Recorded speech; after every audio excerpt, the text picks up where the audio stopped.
Pois qual de vós, querendo edificar uma torre, não se assenta primeiro a fazer as contas dos gastos para ver se tem com o que acabar, para que não aconteça que depois de haver posto os alicerces e não podendo acabar, todos os que virem comecem a se escarnecer, dizendo: este homem começou a edificar e não pôde acabar.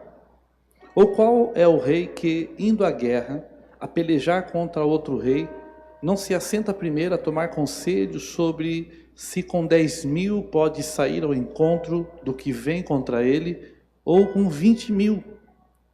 De outra maneira, estando o outro ainda longe, manda embaixadores e pede condições de paz. Até aqui. Pai, estamos diante da Tua Santa Palavra, Senhor. E eu quero pedir que o Senhor possa continuar falando conosco. O Senhor tem sido bom para conosco e a Tua fidelidade dura para todos sempre. Obrigado, Senhor Deus, por podermos estar nessas terças-feiras aqui, Senhor, falando sobre o projeto para a virada desse ano e também uma virada na nossa vida. Eu peço, Senhor Deus, direção do Teu Santo Espírito para que possamos seguir a Tua instrução hoje, que possamos aprender com a Tua Santa Palavra. Sê conosco, Senhor. Querido Espírito Santo de Deus, toma controle dessa noite, inspira-me e que possamos aprender com a Tua Palavra, eu te peço, em o nome de Jesus. Amém. Se assente dando glória a Deus. Aleluia. Glória a Deus. Lucas, Jesus está dando algumas instruções, desde o início desse capítulo até o final dele. E ele vem trazendo instruções em várias áreas. Mas interessante que todas na mesma direção, no mesmo direcionamento. E quando ele chega no versículo 28, a qual nós lemos, ele fala a respeito de que a nossa vida financeira, ou a nossa vida material, deve ter planejamentos, a nossa vida deve ser coordenada. E é interessante que quando Jesus está falando sobre esse assunto, ele está deixando claro que a palavra de Deus tem os caminhos corretos para que possamos conquistar bens, porque Deus se interessa sim com a nossa vida financeira. Tanto interessante que eu estava fazendo uma pesquisa agora, um pouco antes de vir para cá, eu até anotei essa pesquisa. Sabe quantos versículos na Bíblia falam sobre fé? Cerca de 700 versículos. Sabe quantos versículos a Bíblia fala sobre amor? Cerca de 500 versículos sobre amor. Sabe quantos versículos sobre anjos? Cerca de 300 versículos sobre anjos.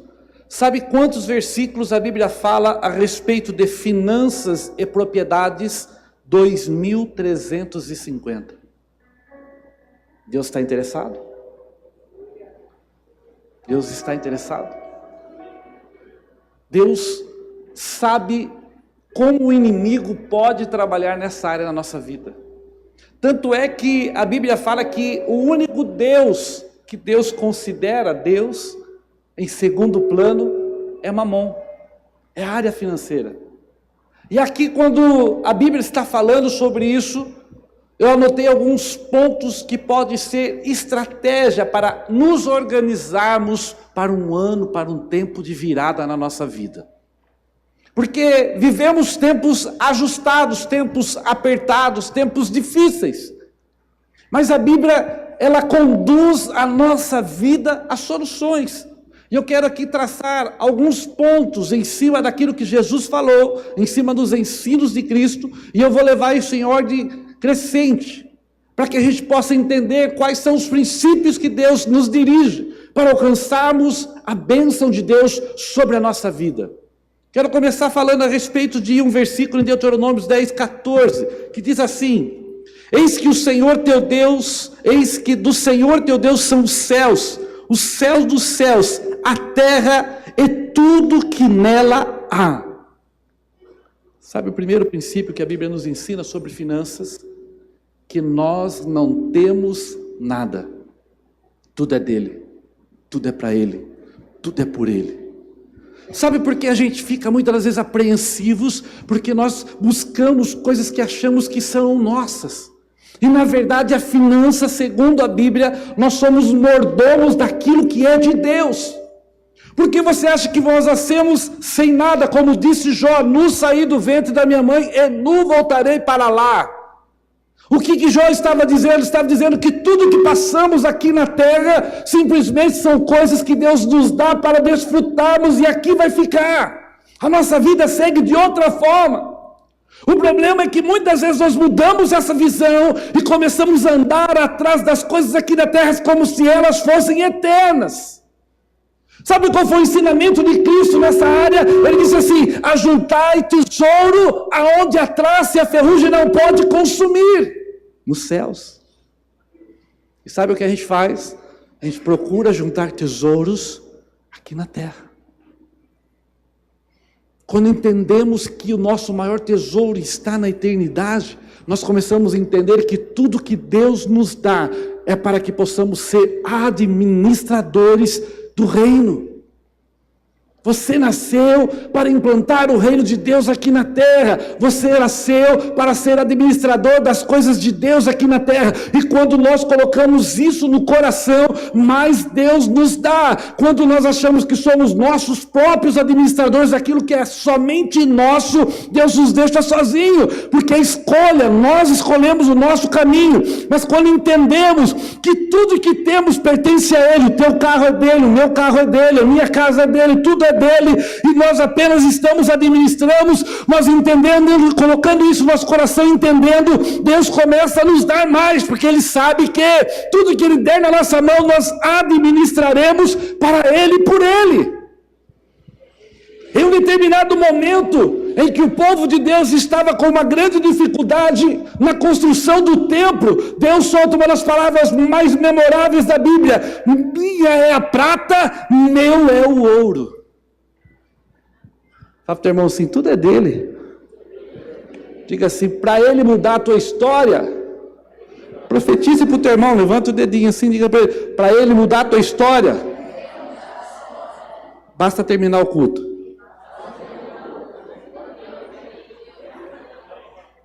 Se você entender, você tinha dado um glória a Deus.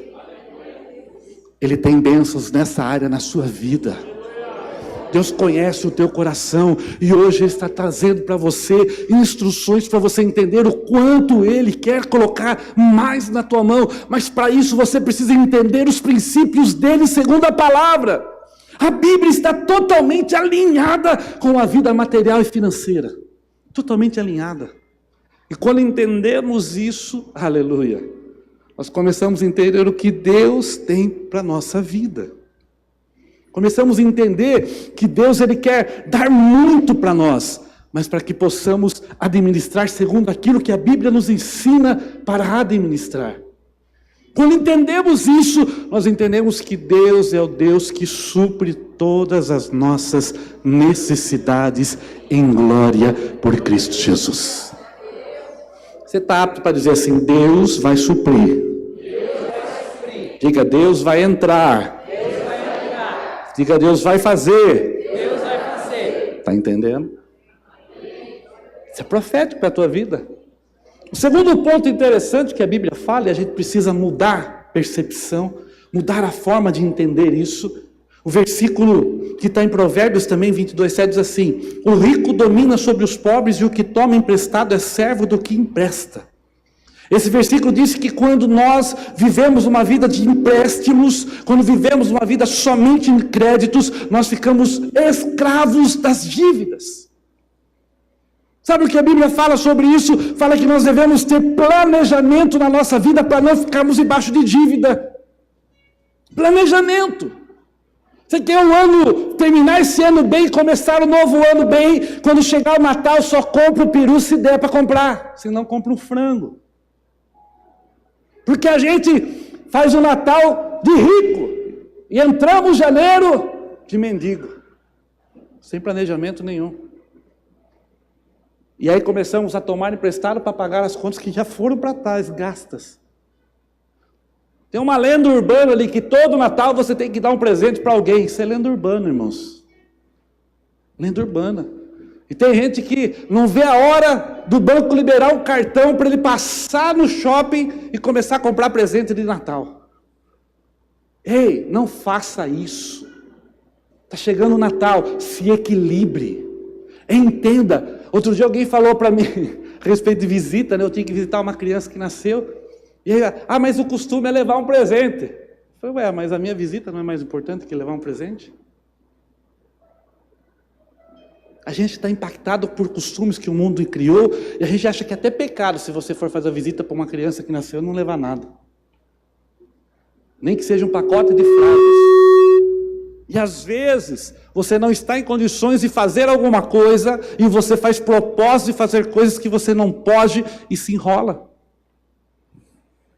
Tem gente que é consumista em excesso. Não pode ver sair um celular novo que já, o meu celular não presta. E o celular dele é o de última geração. Mas ele já fala que não presta. Eu conheci um jovem em Votorantim, que ele comprava tudo que era novo e vendia mais barato depois. Porque ele só usava um pouco, via que era lançado uma outra coisa, ele ia lá e comprava e vendia aquilo por preço de banana para pagar a entrada de uma dívida que ele ia entrar para comprar outra coisa. Sabe qual é o fim dele? Tirou a vida dele. Depressão. Se enviou tanto em dívida que não conseguia pagá-las e acabou tirando a própria vida. E não tinha Cristo. Ei, não dê passos maiores. A Bíblia está ensinando que quando nós damos passos maiores e começamos a tomar emprestado cartão de crédito, e chega época de festa, se enfiamos em conta, sabe o que vai acontecer? Nós vamos começar um novo ano dependente de pagar contas, e a nossa finança vai tudo para isso. Se equilibre, irmãos. Se precisar, morde o dedo. Mas não compre. Aqueles passeios de shopping, eu costumo falar para vocês verem, assim, vamos no shopping? Eu falo, não quero no shopping. Vamos só para dar uma passeada. Eu falei, pior. Sabe por quê, irmão? Eu me sinto um cachorro na frente daqueles assadores de frango. Né? Eu fico pensando, como pensa um cachorro sentado na frente daquele monte de frango sendo assado e não poder pegar nenhum? Sabe como que é isso? É você ir no shopping sem dinheiro. Você fica passando na frente, aquela camisa que você sonhava, aquele sapato que ficaria tão bem no seu pé, aquele celular novo que tira aquela foto que, agora faz uma foto que faz maquiagem, né? Que faz um make, né? Faz foto com make. Aí você olha, não pode comprar, é a mesma coisa. Aí em vez de você sair festivo do shopping, você sai assim. Ou sai com uma bolsa e o cartão de crédito para pagar. Equilíbrio. Para termos uma vida de virada, precisamos criar equilíbrio na nossa vida. A vida está chegando rápido, e vou dizer para você, o tempo passa muito rápido. E se nós não tomarmos equilíbrio, a nossa vida vira uma chamada bola de neve. Não é a church. Você está entendendo?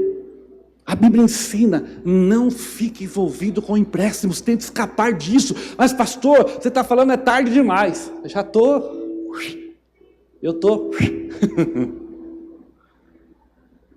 Mas Deus está nos orientando para mudarmos os nossos hábitos. Ainda tem tempo de mudar o hábito. Ainda tem tempo de você mudar o que vem na frente e começar a organizar o que está atrás, porque Deus tem coisa grande para a sua vida. Ei, deixa eu dizer algo para você. Deus está te trazendo nessa terça-feira, porque verdadeiramente Ele quer fazer uma virada na tua história. E as viradas de Deus vêm através da instrução do Senhor. Tudo que alguém diga para ele assim, cuidado com as facilidades.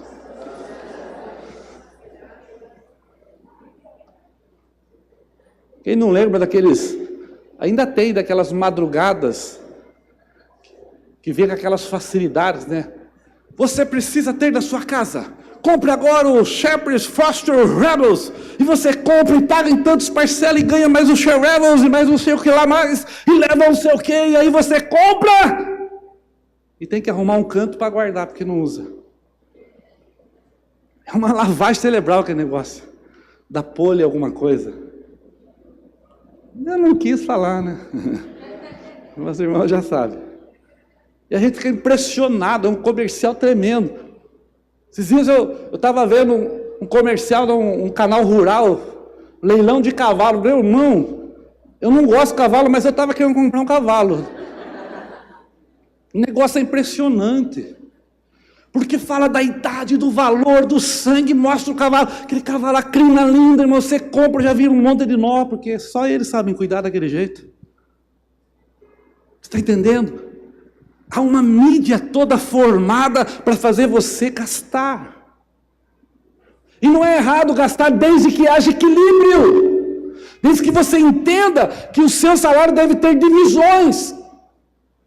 E isso muito conta na nossa vida. Tem uma lei chamada de... É um dos alemão. Não é Alzheimer, é um outro alemão.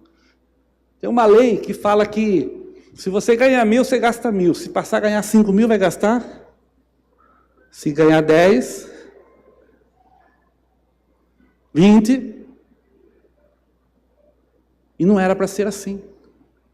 Se você vivia com 1.000, por que agora com 20 você tem que gastar os 20? Você não pode investir no seu futuro. Você não pode investir no reino de Deus. Mas a gente é impressionado a consumir mais.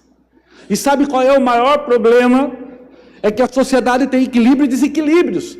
Nós falamos aqui há 2 terças-feiras atrás sobre altos e baixos, os tempos de Deus na nossa vida. E aí vem um tempo que chega a escassez, a gente quer continuar vivendo como se tivesse bam. Ei, aprenda a se adaptar. Sabe o que Paulo fala a respeito de adaptação? Paulo fala assim, eu aprendi a viver com muito, mas aprendi a viver com pouco. Eu sei ter alimento, sei ter escassez. Mas em todas essas coisas, eu sou mais que vencedor em Cristo Jesus.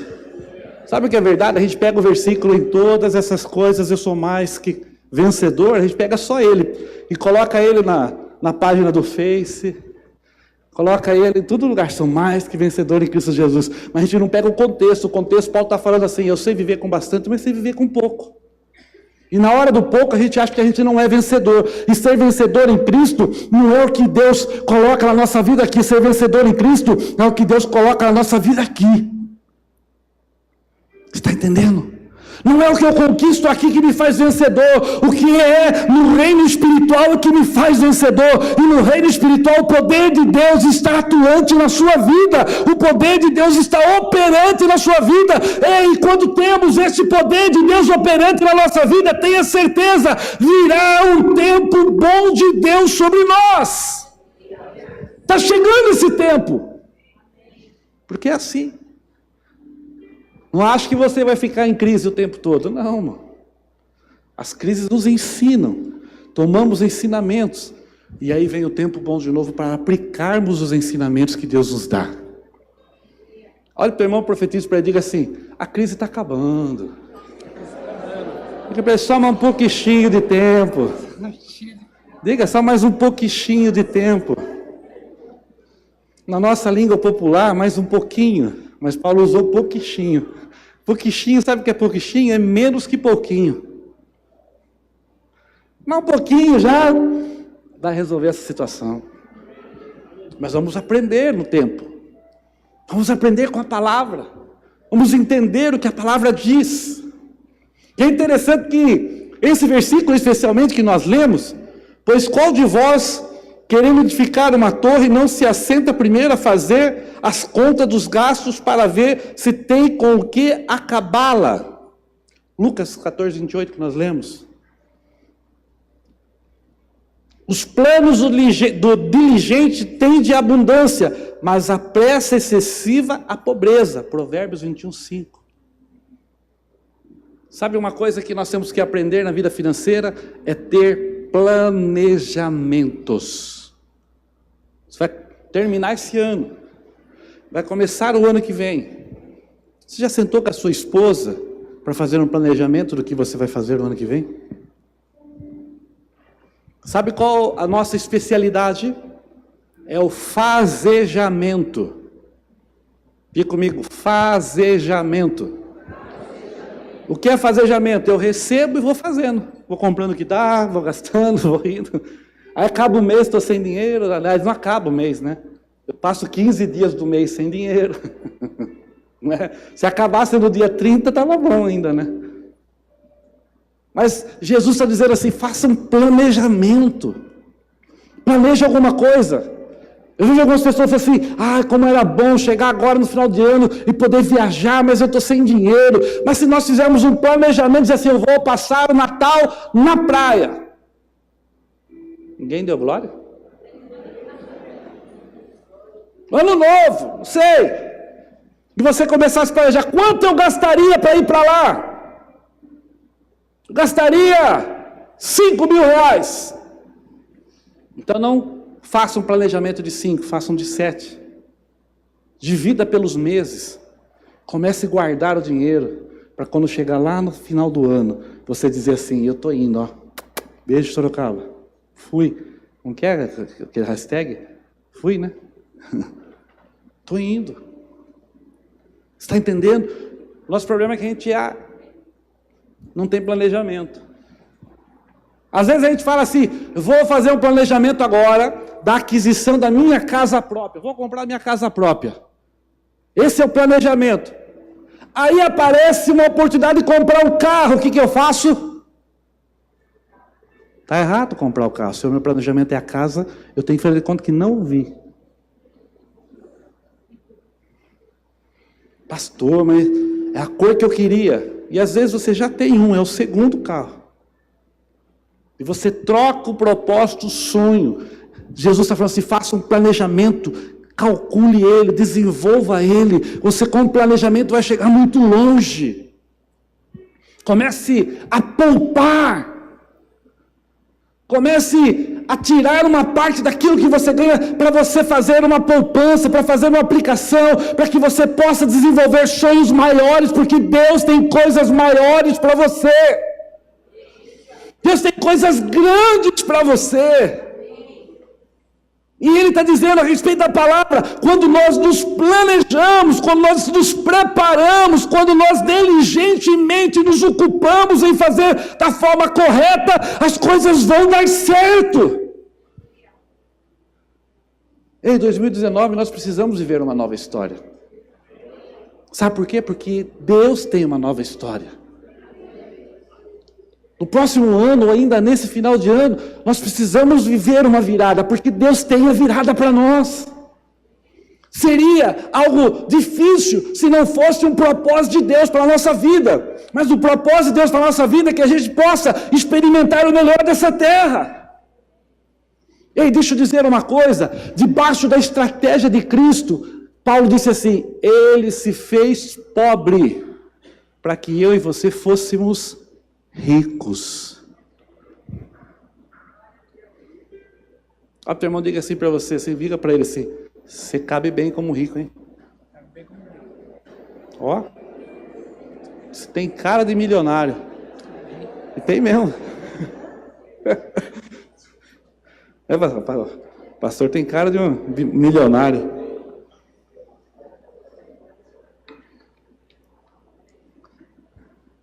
Você está entendendo? Deus tem isso para você.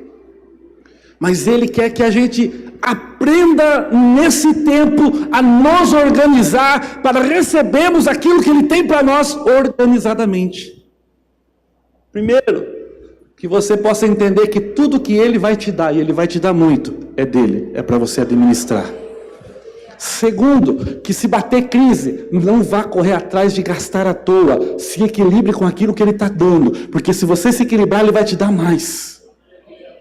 Terceiro, planeje a sua vida.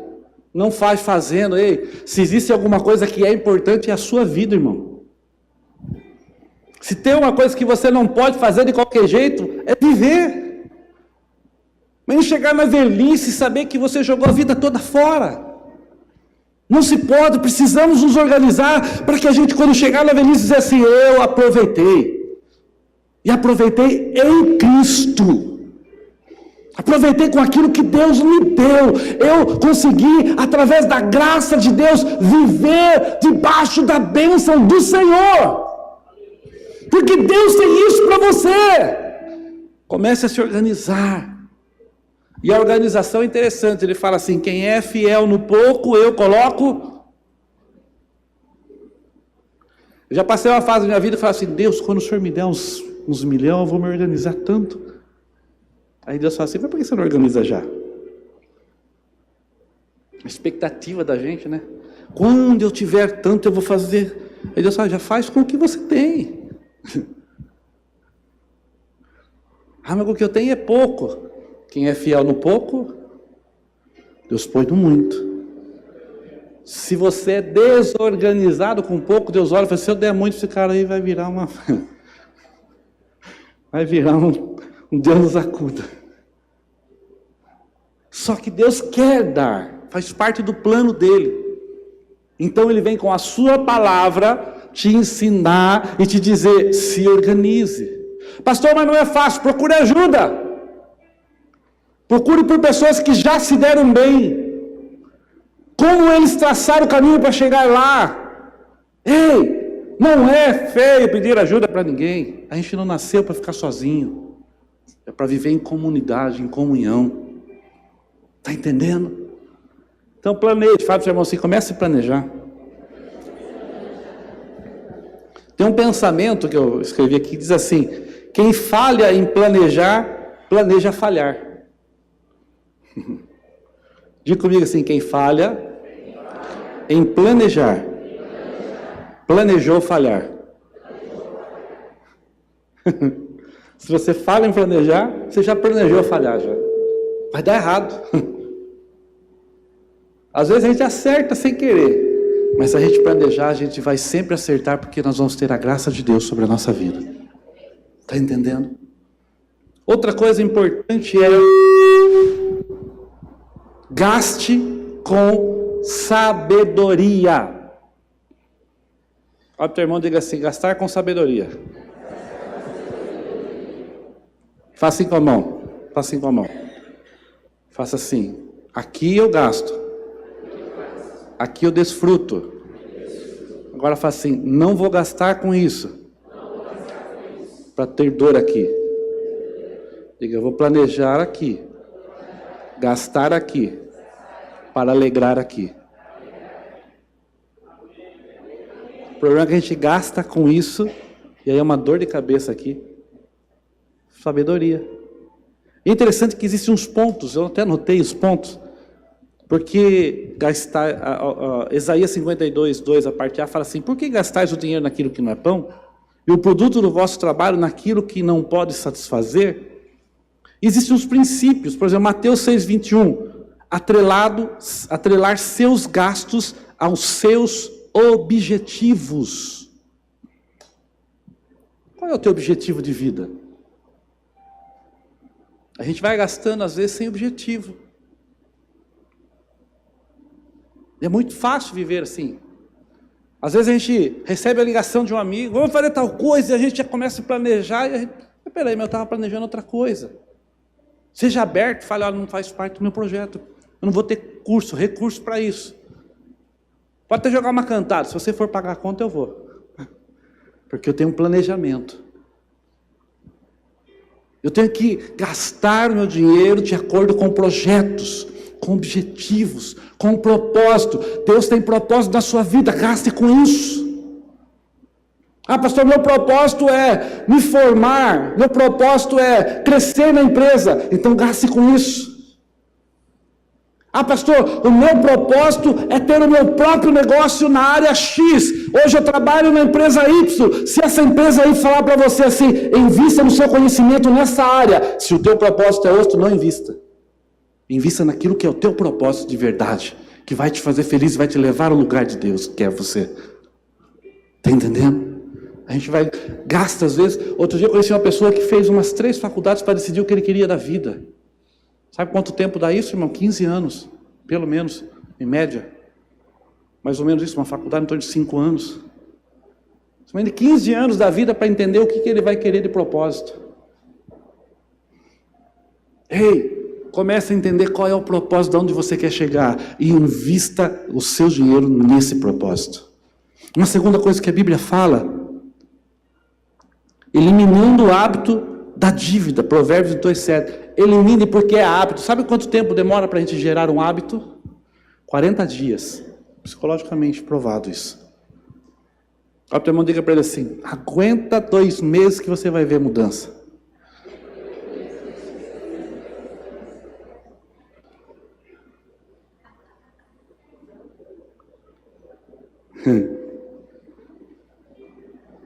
Não é fácil não, 2 meses, né?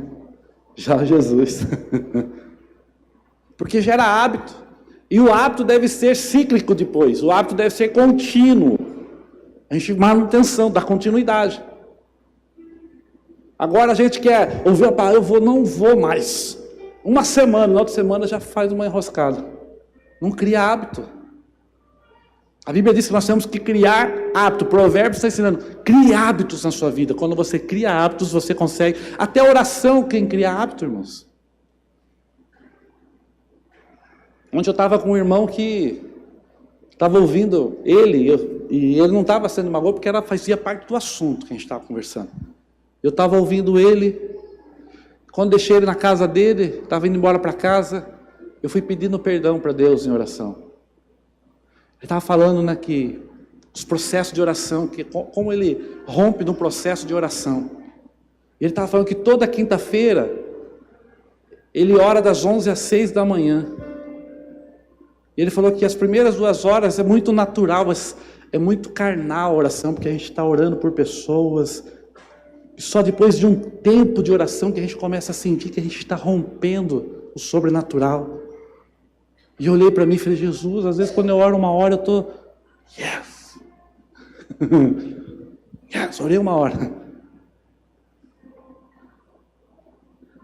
Sabe o que falta? Hábito. Porque se a gente não tem hábito para orar, a gente dobra o joelho e fica cansativo, repetitivo. E ele estava falando do processo, ele falou, as primeiras 2 horas é aquela hora que quando bate a fome, a gente já lembra de uma pizza no meio da oração. Quem nunca sentiu até o cheiro dela? Está orando, parece, né? Vem um pensamento assim, você está orando uma coisa e passa a pizza assim. Aí você vai acompanhando. Você ora assim, Jesus, ajuda eu a conseguir pagar essa conta, que é para você perder a oração, porque você está olhando a conta, você está vendo os detalhes, o código de barra. É a parte da oração muito natural. E tem que gerar hábitos. Quando geramos hábitos, nós mudamos a nossa rotina. Gerar hábitos em casa, gerar hábitos na nossa vida. Quando geramos hábitos, somos abençoados. E se nós gerarmos hábitos na vida financeira, irmãos, você vai romper na área financeira. Porque não adianta Deus te dar e você não saber administrar. Tem tanta gente que Deus deu tanto e hoje ele não tem o que Deus deu. Deixa eu dizer algo, Deus vai te dar muito, mas Ele está te ensinando o caminho da administração para isso. Outro ponto, examinando as compras. Está em Provérbios 31:16, está na Bíblia que eu estou falando, irmão. Examinar. Olha, eu vou comprar alguma coisa, eu vou usar, eu preciso.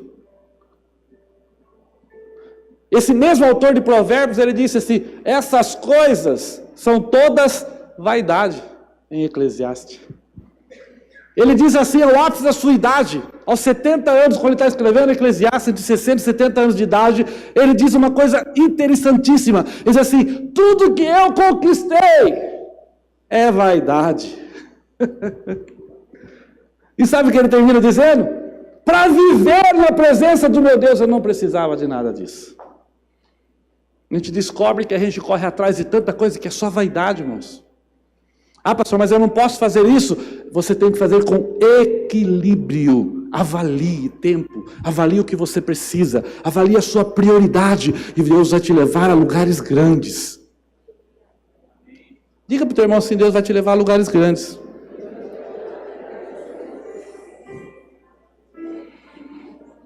Outra coisa que diz em 1 Timóteo 6, 7, 8, contente-se com aquilo que você tem. A gente compra um carro, né? A gente sonha com aquele carro. A gente compra o carro, sai da loja, mas sai da loja de olho no outro carro que está na loja lá já. Olha lá. Você está entendendo? A gente compra e já está de olho no outro. Ei, comece a se contentar com aquilo que Deus está te dando, porque quando você é grato por aquilo que Deus te dá, Deus vai te dar outras coisas maiores. Seja grato, feliz. Né? A gente que é pastor, a gente acostuma, né? O irmão e ora, pastor, eu troquei de carro, e a gente vai lá, ora na chave, abençoa o carro. Aí passa alguns meses, o irmão está murmurando do carro, pra gente. Gostei do carro, não tem banco de couro. Eu fico olhando e falei, puxa vida, andava a pé, andava de ônibus.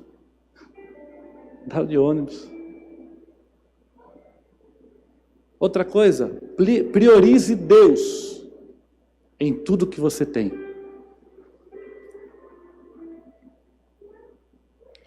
Provérbios 30, 25,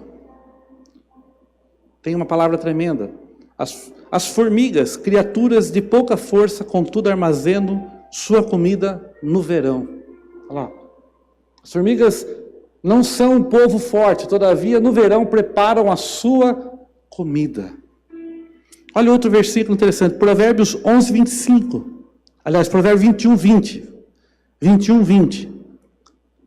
Provérbios 21, 20. Vai lá para cima para nós lermos. O pastor hoje está chique ali, ó. Tesouro desejável e azeite há na casa do sábio, mas o homem sensato sabe o que está falando a respeito disso? Criar o hábito de guardar. Criar o hábito de ter mais do que você precisa. Criar o hábito de você investir na sua vida para o futuro. Criar o hábito, por exemplo, faça para a sua vida para o futuro um investimento de 10% da sua renda, para lá na frente você ter dinheiro. É o que está dizendo o texto que nós lemos. O que o insensato faz? O que ele ganha, ele gasta tudo. O que o sábio faz? Sempre ele tem uma sobra. Sempre ele tem um pouco mais. Aprenda a ter equilíbrio de falar, eu vou guardar X, eu vou guardar essa quantidade, eu vou manter essa quantidade guardada, para que quando chegue um tempo difícil eu possa ter equilíbrio. Uma pessoa que trabalha, por exemplo, ele deve procurar ter pelo menos guardado um tempo de salário de uns 3 meses, sabia? Se você sai do trabalho, você consegue se manter até arrumar outro trabalho. Mas a gente geralmente gasta tudo. Quando sai do trabalho, é um desespero para conseguir o tal do seguro-desemprego. Geralmente o seguro-desemprego é muito menos do que aquilo que a gente ganhava. Porque a gente não teve o hábito de guardar. Passando para o próximo tópico, que a hora vai embora. Seja generoso. Contribua com a obra de Deus e ajude o próximo. Provérbios 11, 25. Esse provérbios é um provérbio que você não pode esquecê-lo. A alma generosa prosperará, e aquele que atende também será atendido.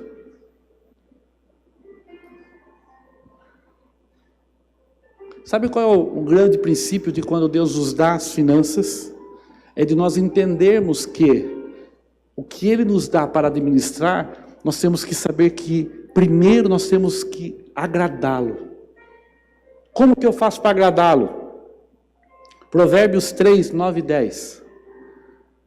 Venha comigo. Uau! Honra o Senhor com os teus bens e com a primeira parte de todos os seus ganhos. 10. E se encherão os teus celeiros e transbordarão de vinho os teus lagares. O 9, só de novo, pastor, só o 9 para entender uma coisa interessante. Honra o Senhor com os teus bens e com a primeira. Seja dizimista, irmão. Já falei outro dia aqui a respeito, se você não tem fé para começar com 10, comece com menos, mas comece. Mas não entenda isso com pretexto se você já é dizimista para diminuir, não é isso. Dê a Deus em primeiro lugar. Sabe o que eu converso com as pessoas que geralmente não são dizimistas, o que elas falam? Elas dizem assim, é que não sobra. Mas sabe o que o texto está dizendo ali? É com a primeira parte, não é com a sobra. E quando nós desenvolvemos a fé para isso, nós somos abençoados. Sabe o que Jesus ensina? Ele diz assim, é melhor dar do que receber. E tudo que nós fazemos pela obra de Deus, ou tudo que fazemos para terceiros, para o próximo, tudo que nós investimos com generosidade, são sementes que vão render frutos. Não há como colher sem plantar. Uma vez eu estava ministrando numa igreja, faz tempo já isso. E eu ministrei sobre a lei da semeadura e falei sobre o que Lucas ensina a respeito de semear no alheio, como igreja. Terminei a ministração, fui para casa, e bem naquela semana eu troquei de carro, nós compramos um Logos branco, lembra? Era um carro bom na época, irmão. Não era o top, mas era um carro bom. Nós compramos e financiamos o carro em 36 parcelas. Dentro daquilo que a gente tinha de propósito para pagar. Nada mais, dentro do propósito. Quando chega o pastor daquela igreja que eu ministrei, viu o carro. Ele falou, carro bonito. Eu falei, Deus colocou no nosso coração de fazer esse investimento. Investimento porque eu dei o carro que eu tinha e assumi uma parcela de X valor em 36 parcelas. Ele falou, Ele falou, viu, cadê o carnê? Deixa eu ver. Eu deixo, fui lá dentro de casa, peguei o carnê, voltei com o carnê, deixei para ele ver. Quando ele pegou o carnê, ele pôs no bolso, falou, vou pagar ele, porque eu vou semear na sua vida. Ele falou, essa semente tem destino. Eu preciso comprar algo para a igreja vai pagar. Ele foi para a igreja, ele tinha os líderes dele e falou, olha, eu estou assumindo uma prestação de um carro para a gente, num propósito. Explicou o propósito. Quando explicou o propósito, um casal falou assim, pastor, a igreja não vai pagar porque eu vou pagar. E pegou o propósito. Deixa eu te contar. Quando ele fez isso, no outro fim de semana chegou um empresário na igreja. O culto que eu preguei sobre semeadura estava sendo transmitido pelo rádio. Ele ouviu no rádio a transmissão. E ele procurou onde era a igreja que tinha ministrado aquela palavra. E ele procurou e foi no domingo próximo na igreja, chegou na igreja. E ele estava falando a respeito do projeto da compra de uma tenda. Quando ele terminou de falar do projeto da compra da tenda e terminou o culto, o empresário falou, quanto é o valor da tenda? O valor da tenda era 100 vezes mais o valor do meu carro. O empresário pagou a tenda.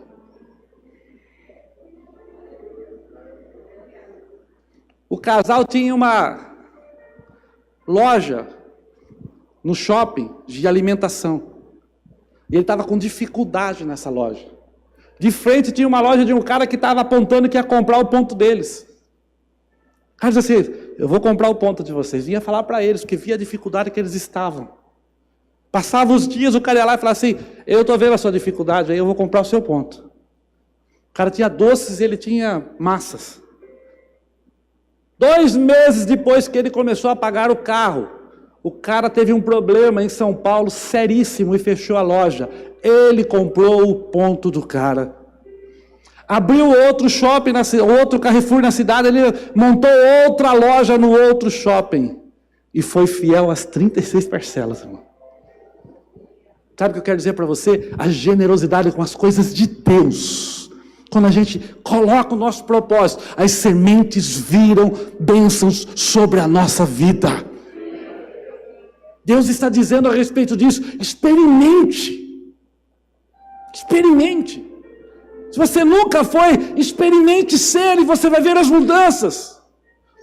Entenda que são 2 fases na nossa vida. A primeira fase é alicerce, dízimo. A segunda fase é construção, oferta. São conselhos para que a sua virada chegue, irmãos. É uma coisa muito séria. Eu consigo orar para cura sobre a sua vida, eu consigo orar para mudança no seu casamento, eu consigo orar pela sua vida espiritual, mas na finança eu oro, mas se você não tiver atitude, não acontece. Porque eu faço a minha parte, você precisa fazer a sua. Você está entendendo? Essa é a hora que você devia dar mais glória a Deus na mensagem. Porque Jesus se importa com a sua vida financeira. Deus te dá, a gente costuma dizer, eu me corrigi, sabia? Eu dizia assim, pastor, eu falava assim, Deus me dá 90%, só pede 10%. Eu me corrigi, sabe por quê? Porque o 100% é dele. Tudo é dele, o primeiro ponto que a gente falou, tudo é para ele, tudo é dele. Então eu não tenho 90%, eu não tenho nada, é tudo dele, ele me dá graciosamente para mim administrar, e na administração ele diz assim, olha, daquilo que eu estou te dando para administrar, administre bem, separe uma parte para manter aquilo que leva a minha palavra. Quando a gente muda a forma de pensar, fica mais fácil, quando a gente entende, fica mais fácil. Agora quando a gente acha que é nosso, é difícil da gente dar. E tem um princípio religioso, deixa eu te dar esse princípio para você entender. O princípio religioso é que quando você leva uma oferta, ou quando você dá algo no altar do Senhor, você deve dar e não esperar nada em troca. Marcos 4, 26, vou aproveitar, pastor, não estava no script, mas... Marcos 4, 26, Jesus está nos dando um ensinamento tremendo. Então contou-lhes que o reino de Deus é semelhante a um homem que lançou a semente sobre a terra. 27. E quando ele dorme e acorda durante noites e dias, a semente germina e cresce, embora ele desconheça como isso acontece. A terra por si mesma produz o fruto. Primeiro surge a planta, depois a espiga e mais tarde os grãos que enche a espiga. Volta 26, pastor. Então contou-lhes que o reino de Deus funciona assim. Quando ele está falando semelhantemente, ele está dizendo assim, o reino de Deus, ele funciona assim. Tudo que você planta, você colhe. Está dizendo isso. Ele está dizendo, funciona assim o reino de Deus. Então, quando você traz uma oferta, você está plantando. Se você está plantando, você vai o quê? Colher. Está entendendo? A religião ensina que quando você traz aqui, você não pode esperar nada em troca. Quando eu vou dar alguma coisa que não vai voltar nada para mim, eu dou menor. Psicologia. Psicologia. Outro dia eu fiz uma brincadeira, eu desci aqui e perguntei para algumas pessoas, se você tivesse 50, 22 reais na carteira e fosse me dar um dinheiro para nunca esperar isso de volta em troca, o que você faria? Dava 2. O doutor Antônio falou que dava os 50, né? Ele gosta de mim. Você lembra, né, que eu fiz essa brincadeira? Mas a religião, ela ensina que se eu não recebo nada de volta, então eu vou dar o menor. O cara que está usando, lá cuidando do carro, você sabe que ele nem cuidou direito do carro. Mas ele chega na porta do carro, põe a mão e você tem lá R$2 e uma moeda de R$1. Qual você dá para ele? Acaba dando R$1. Você sabe, você faz de conta que está dando alguma coisa para ele, porque ele fez de conta que estava olhando o carro. Fica tudo certo. Ele fez de conta que estava olhando, você fez de conta que também deu alguma coisa para ele. Por quê? Porque a gente sabe que não voltou nada em troca, por isso a gente dá pouco. Mas Jesus está dizendo assim que o reino de Deus, ele é como um agricultor que lança semente. Então, eu coloco no reino, volta. Eu coloco no reino, vem na minha vida de volta. Está entendendo? O segredo para que a gente possa prosperar, aleluia, é a gente plantar. E quando a gente planta, a gente tem certeza de colheita de Deus sobre as nossas vidas. Está entendendo? Hoje nós vamos orar, o propósito nosso de oração aqui é mudança financeira. Mas é importante para que haja mudança, a gente tenha mudança de hábitos. para que a bênção venha sobre a nossa vida. Para concluir, quero orar por vocês. Sabia que era um culto que não ia ter muito glória a Deus hoje. Mas está sendo bênção. Você não sabe o que Deus está fazendo na sua vida. Pense comigo aqui. Imagine que um jovem chega e você sabe que aquele jovem, vou usar o Tiago de exemplo, você concorda com ele ou não. Joga um jovem que você sabe que mora ali perto da sua casa, naquelas biqueiras lá, sabe? O cara é meio daqueles treva. Ele chega para você e fala assim: Tiago, os caras lá resolveram vir roubar a sua casa essa noite. Eles vão vir e vão levar tudo que puder levar na sua casa. A sua atitude, Tiago, seria falar assim: bom, se os caras vão vir essa noite para me roubar, o que eu vou fazer? Eu vou pegar a televisão, todas as coisas de valor, eu vou pôr bem pertinho da porta. Colocar tudo ali. Vou deixar a porta entreaberta. E vou lá dormir e tranco o meu quarto. Pelo menos eles chegam, abrem a porta, tá tudo ali, já leva, não precisa ficar fazendo muita bagunça. Você faria isso? Quem faria isso? Ninguém levanta a mão. Sabe por quê? Porque se um ladrão se aproximar para pegar alguma coisa que é nossa, a gente vai trancar, vai pôr segurança, vai fazer um jeito tremendo, mas não vai deixar entrar. Sim ou não? Quem é o ladrão? Quem é o ladrão? Quem é o ladrão? Malaquias 3:10, vamos ver.